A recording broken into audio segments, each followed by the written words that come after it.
Hey, core reporters, welcome back to my channel. Listen, there is an elephant in the room when it comes to the Love is Blind season 3 cast, and I'm just gonna be the one to say it, okay? I know a lot of you guys love SK. I like him too, but I have to say it. That man does not belong on the show at all. Point blank, period. It is what it is. I don't make the rules. I just call them. Listen, I think a lot of you guys are overlooking the issues with his presence on the show because he's a nice guy. And he is a nice guy. SK has so many wonderful qualities, and I like him. I think he's kind. I think he's intelligent. I think he's caring, and I think he's empathetic. But again, I don't think he's a good fit for Love is Blind. Remember, the premise of Love is Blind is that all of these strangers are going on like blind dates and they are set to marry somebody at the end of the experience. And the whole experience is what, like 3-4 weeks or something like that. And then they're supposed to make it work as newlyweds if they decide to get married. But SK, I don't think is in the right place for that at all. He's about to start grad school at Berkeley, which first of all, we have to applaud him for that. It's incredible. That's a very prestigious school. And to get a full ride scholarship, the man's got brains, okay? But it's in another state. He will be getting married to a Texan in Texas as he's about to leave for California to study for typically grad school is what, 2 years or something like that. So that is a lot. And as a student, especially a graduate student, a lot of his energy, if not most of his energy, is going to be dedicated to his studies rather than his wife, prioritizing his wife. He's going to have to prioritize his studies so that he can maintain his scholarship and graduate from his highly competitive and highly challenging program. So those are two huge stressors right there already right off the bat. A marriage, well, 3, a marriage with a complete stranger. So we are supposed to really be culling to each other, bonding, getting to know each other as much as possible, spending as much time as possible. Your husband is supposed to be away in another school, prioritizing his school, his studying and everything like that. He's going to be stressed out by that. And he also mentioned on the show that he's going to be having to live on a student budget in order to save money. So now money, which is usually probably the number one cause for divorce in couples, is going to be tight in this marital household because of his studies. You know what I mean? So there's another thing that we're adding on top of it to stress this new marriage. Listen, I think that couples can make it through these things ordinarily. Relationships and marriages, they survive a partner going to another state or another province or whatever to study. They survive the budget cuts and everything like that requires, because it's all just temporary. But these are relationships that have been built up over years. There's already a rapport. There's already, like the Gottmans like to call it, an emotional bank account that's quite full. They already know each other and it's okay. This is just one season in like a long list of other seasons that the couple has already traversed successfully.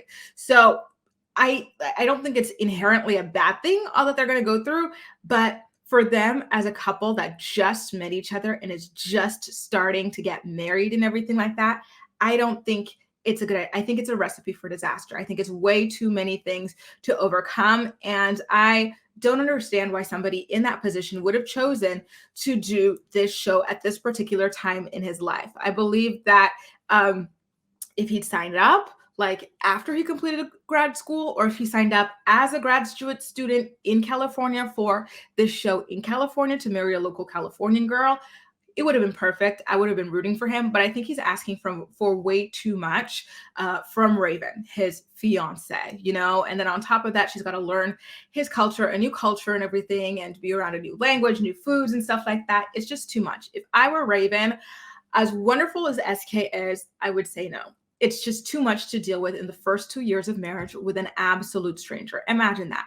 You say yes, and then your partner goes off. And so you have to spend a lot of money with the traveling between Texas and California. And not only that, but time, airports and flying, so freaking annoying. Sorry. If I'm going to go frequently flying, I want to go to new destinations. I don't want to go between Texas and California. That's not interesting to me. And then on top of that, like your man is so focused on studying because he's important. He has to. He's a student and everything like that. And so you kind of feel like you're taking a backseat to school, and you don't even know this person. It's like, I'm trying to get to know you. Like, this is so, I don't know. I don't like it. And then on top of that, you live well. Raven seems to live well. She's spending $500, I think, a month to get her hair fried. She has a personal trainer. She's got like all sorts of things that she likes to do. And then your husband's telling you, by the way, I have to live like a broke student to get through graduate school for 2 years. So it's like, well, that's weird. Like, my lifestyle is up here. It's very luxurious. And your lifestyle is going to be down here. It's just too big of a gap between up here and down here for me. So that's another thing that would have like turned me all the way off, and I wouldn't have had to do it. And you guys already know how I feel. Having already lived through a relationship where I had to learn a new culture and be surrounded by a family that spoke a completely different language and kind of made very little effort to speak two other languages that I proposed, English or French, despite us being here in France where we speak French, I wouldn't do it again. So that's another huge obstacle that Raven's going to have to face in this marriage. And again, like I said, it's too much. He's asking for a lot from a wife, a new wife, a complete stranger. And I personally would not accept. But I know a lot of you guys ride real hard for SK because he's a nice person. But if this guy had Cole's personality, if he had Matt's personality, if he had Bartice's personality, we would all call it what it is. But because SK is so nice, he's so lovely, all of his qualities as a person are wonderful. I cannot dispute that. But everything that he needs from a new wife, a complete stranger, is too much. To me, especially the budget cut. You want me to cut my what? My budget? Or, like, you can't treat me like the way that I'm used to dating men who could treat, you know what I mean? It's just too much. I'm sorry. It's too much. It's too much. I can't. I wouldn't be able to do it. I know it's like short-term investment for a long-term gain, but again, you don't know this man. Raven does not know this man. This is the time where they really need to be courting each other. He really needs to be courting her, they need to be spending as much time as possible, bonding, and they're not going to be able to. So even if they say yes at the altar, I don't see this marriage lasting more than like a year, 2 years max. I just don't see it lasting. It's too much to ask for. Way too much sacrifice, way too much distance, way too much back and forth travel, school being the priority, new culture on top of that. It's making me dizzy, you guys. I got to be honest. But listen, go ahead, drag me in the comment section. Tell me you want to start off a marriage with a complete stranger far away. Tell me that you want your husband to be broke on a student budget for the first 2 years of your marriage, where you want to like have fun, go out and do a bunch of good stuff. Let me know all of that in the comment section down below. And as usual, we'll chat. That's all for now. Thank you so much for watching. Don't forget to subscribe, and I'll see you next time.